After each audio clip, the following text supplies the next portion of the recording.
So yes, I am standing in front of another Rover 75. I've test driven Rover 75 V6s, 1.8s, obviously all the ZTs I've test drove. This car I own, so this is a 3-part video, not 3 parts, but there's 3 purposes to this video. One is a test drive and review of the Rover 75 CDTi Connoisseur SE. It's also a sales pitch because this is my car and I'm selling it. And thirdly, it's a recap of what I've done on this car, and it's the final part of the series on flipping this Rover 75 in platinum gold, which we're going to have a look round right now. Welcome to Beards and Bangers. So we know the history of the 75. I've been through it in videos, but just quickly to recap. So it was Rover's flagship car that was designed in the late 90s. Rover had previously wanted to reskin the 600. BMW, who owned Rover at the time, said no, we want a completely new car, completely new chassis. So the R40 platform was developed, and in 1998 the wonderful Cowley built Rovers first came on the market, initially in petrol only. So there was a 2.5 litre petrol V6, 2 litre V6 and the 1.8 K series. There were no diesels, no estates. We'll come on to estates in another video because I'm going to do a ZTi video very soon. But of course there was different trim levels. You had the very basic club, which had cloth seats, very basic equipment. What we've got behind us here is the top of the range, which is the Connoisseur SE. So we'll have a look around the car and inside it and see why it's a Connoisseur SE in a moment. But let's have a little wander around the car and have a look at some of the features.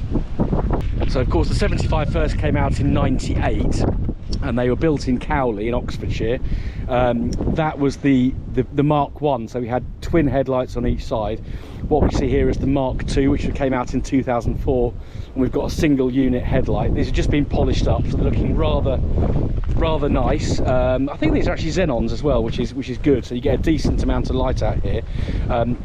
One thing we did do, I think the diesel 75s came in about 2001. We'll have a look under the bonnet in a second and I'll tell you about the history of the engine that's under the lid. While we're on this corner, so this bumper was a bit scuffed and didn't look very good. That's now been repaired. I'm very pleased with the paint job. So Simon Jeffries from Smashing Pistons very kindly helped me with that. Got some paint made up locally and it's a really good match. It's got a nice shine on it. I think I did show you in a video probably last week. It was raining and the water was beading up on it really nicely. There was lots of trim attached to the car. That's been removed because it didn't look great, and it's only going to kind of deteriorate in time, so that's been done outside. But yeah, we've got this classic shape. Some people prefer the Mark 1, some prefer the Mark 2, the facelift. Personally I prefer the Mark 1s, but this is a later cast. This is 2004.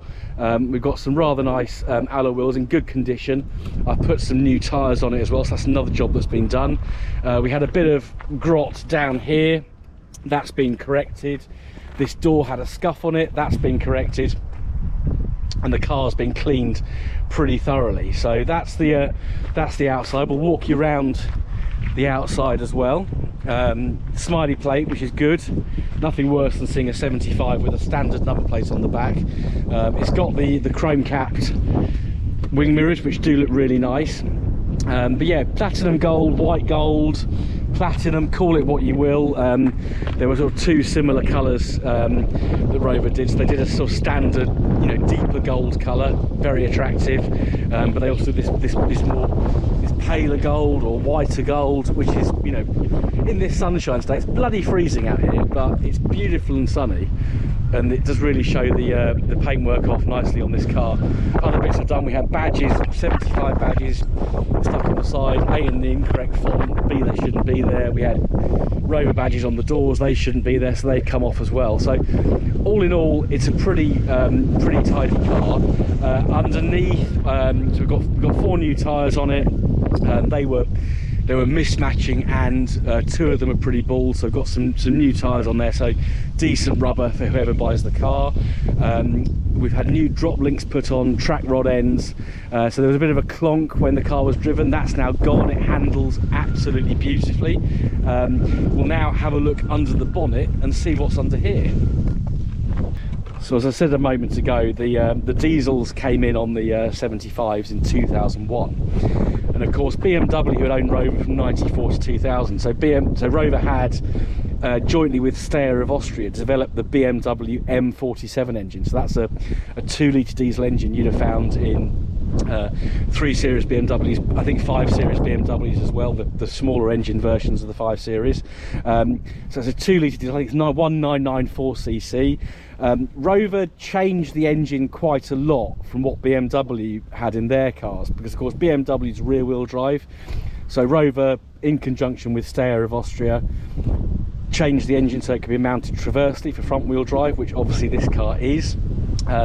They changed the fuel rail, so it's a common rail injection system, which gives you a much smoother torque curve, much smoother performance altogether. And they also put a different turbo on. So the one good thing with these engines is they have timing chains as opposed to timing belts, and I think they're good for about 250,000 miles. Rover had a single chain, whereas BMW had a double chain or duplex chain, and in some of the later engines that was prone to go snap. So the Rover engine is actually, yeah, it's lower powered, but it's in some ways an improvement on what BMW did. So there we are, something that may surprise some of you.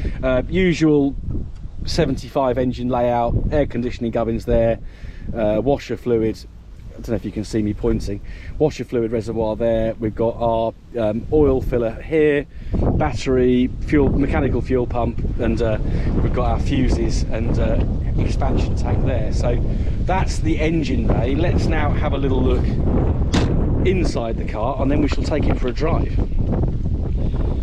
Okay, so the first thing you notice when you open the door of a Connoisseur SE, so the top of the range, is the sea of leather. So we've got these beautiful seats in the back, very good condition. They've probably barely been sat in. We've got rear door pockets, rear air vents as well. So I'm not going to jump in, because you've seen me sitting in the back of a 75 before. So that is the inside. Very comfortable seats. Because this is a Connoisseur SE, we've got electric front seats, the driver's seat with 3 memory functions as well. So all our seats are electronically controlled. They do work. They work very well. This seat was absolutely filthy when I got the car. I've really done my best to clean it up as best as possible, and it's not looking too bad at all. If we jump inside, so having a look at the inside, we've got it's not a real wood dash, but it's a pretty attractive dashboard. We've got the wood trim on the steering wheel. If I just turn the actually I'll turn the car on so we can get the steering wheel like that. So yeah, we've got our lovely oval dials, and of course, being a Rover, they're cream. No lights on the display, no lights on the dash at all. We've got a proper analog clock. This has got an aftermarket stereo, which is pretty decent. I think some of you may want to go for something else. Window switches here, light switches down here. And we've got our heating and air conditioning here, climate control, dual zone. Again, being a Connie SE, we've got heated front seats, which work. We've also got a sunblind, which works. So I'll show you that now. If I just turn the ignition on and spin you round, you can see we've got a working sunblind. So of course the Connoisseur SE, I'll show you my face now. The Connoisseur SE in the original Cowley form was a slightly different beast. There's a lot more specification on them. You had things like cruise control, traffic master, various other options you could have. So you could have a really seriously spec'd up Connoisseur SE. Post Project Drive and with the facelift, there's not quite as much equipment on them, but they're still, very well equipped cars. Very capable of keeping up in modern traffic, very economical. You're talking very decent returns on MPG. That can be improved with a remap. Some people do remap these engines. Now, there are 2 engine options on the diesel 75s. You've got the CDT, so Rover 75 CDT, which puts out about 113 brake horsepower. This one's a CDTi, so it's got the slightly higher state of tune in it, so it's putting about 133 brake horsepower. But there are plenty of people out there, Tom Force being one of the famous ones who can remap these cars, to give you a bit more power. And we're not talking massive, we're talking 145, 150 brake horse, but that map also gives better economy. It's not something I'm going to do to the car. I'm going to let, you know, people have their own ideas about what is good with these cars. I'm going to keep it pretty standard so that the person who buys this car, if they want to do stuff like remapping, that's entirely up to them. But what we'll do now is we'll take it out for a drive. I'll give you my thoughts about how it drives. I've driven a 75 CDT, so Simon's 75 Tourer is a CDT, so that's the 113 brake horsepower. There's a review on that. I'll put a link wherever it goes, there I think, to that video as well, so you can see the two different cars. But we'll get out now and give it a bit of a spin. So you have already heard me starting it up. The engine is cold, by the way, so it jumps into life pretty well.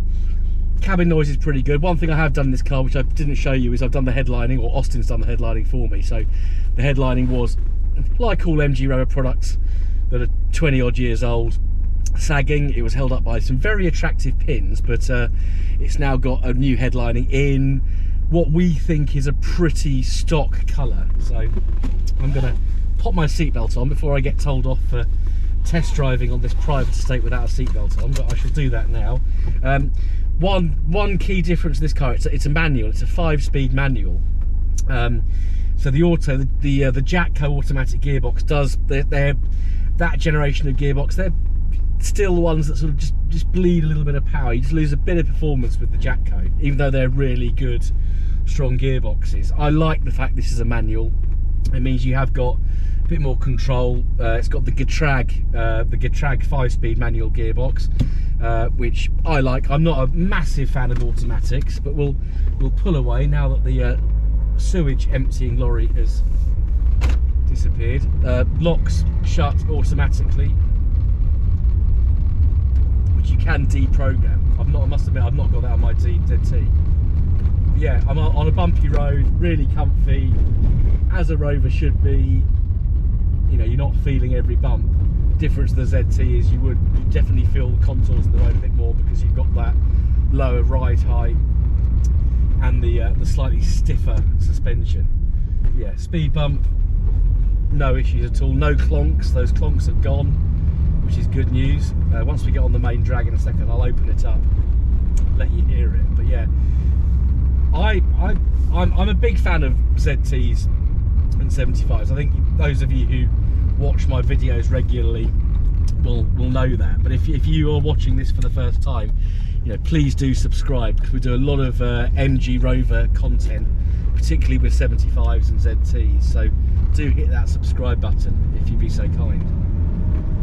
So on a straight now, let's open it up.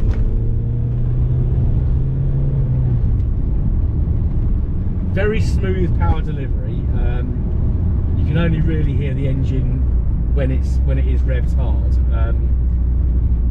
Yeah, steering wheel's dead straight, really nice. It's nice handling. I have driven this car a little bit, and it does handle really well around roundabouts. So even though they're not the performance version like the ZTs, they do still handle really well. They're very wafty, very nice.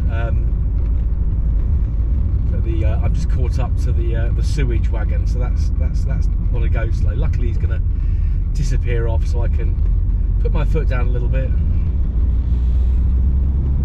So I'm just in third, about 20 miles an hour, and that's pulling away beautifully. We're up to 50.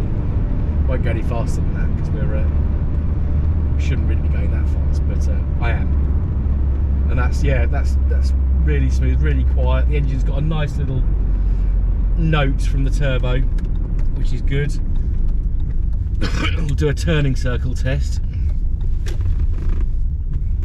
So I've just turned around in a pretty normal size junction. Yeah, that's made it. Can't remember the exact figures, but it's got a pretty decent turning circle on it. Let's do a second gear acceleration. That's nice.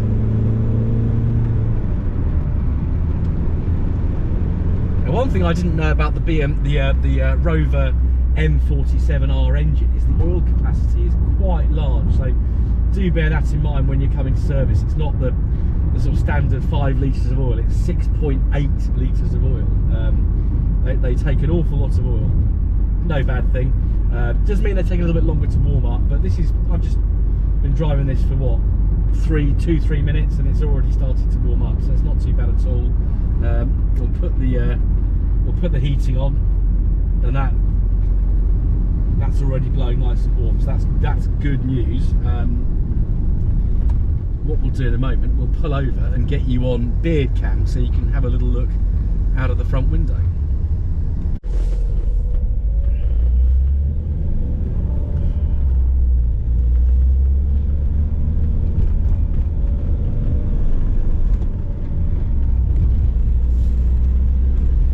Despite the fact this car is nearly 20 years old and has done 141,000 miles, everything feels nice and tight.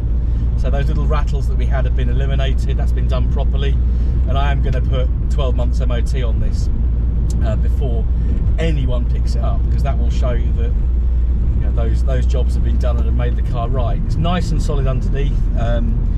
This one's got decent sills. I have got an underside photograph which will be on the listing.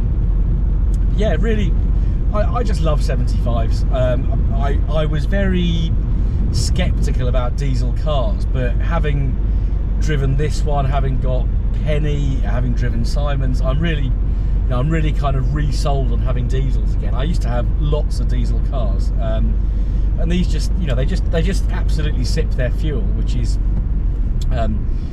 really good. One thing I have done in this car, which I didn't mention when we looked at the outside, was that I've had the handbrake completely rebuilt. So that's got a new handbrake shoes, new panels, because one thing with the 75s is they can kind of wear out and pull through. So when I got this car, it didn't have a working handbrake. It's now got a brand new handbrake, which is very good. Excuse me, because handbrakes are fairly important. So I'll spin you around in a sec and we'll talk price.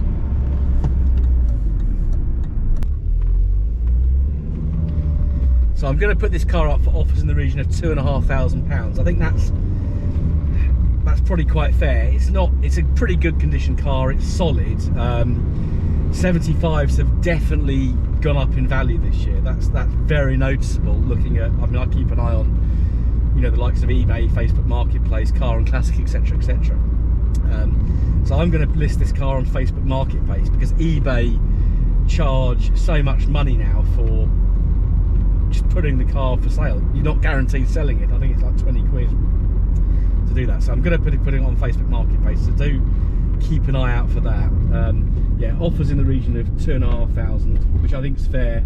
You know, I know I've seen 75s at, you know, £3,000-4,000, but this is A, it's a diesel. B, it's not high mileage. It's done 141,000 miles. I think I said earlier in the video, which for an engine like this, it's barely run in, some people would say. So yeah, so keep an eye out. End of the series on this car. So yeah, this is an unexpected project from one of my subscribers, Tom. Wasn't intending to buy this car because I was looking to reduce the fleet, but now that all the jobs are done, it's time to move the car on. So thank you for watching this series, thank you for watching this video, and I will see you again very soon on the next episode of Beards and Bangers. Goodbye.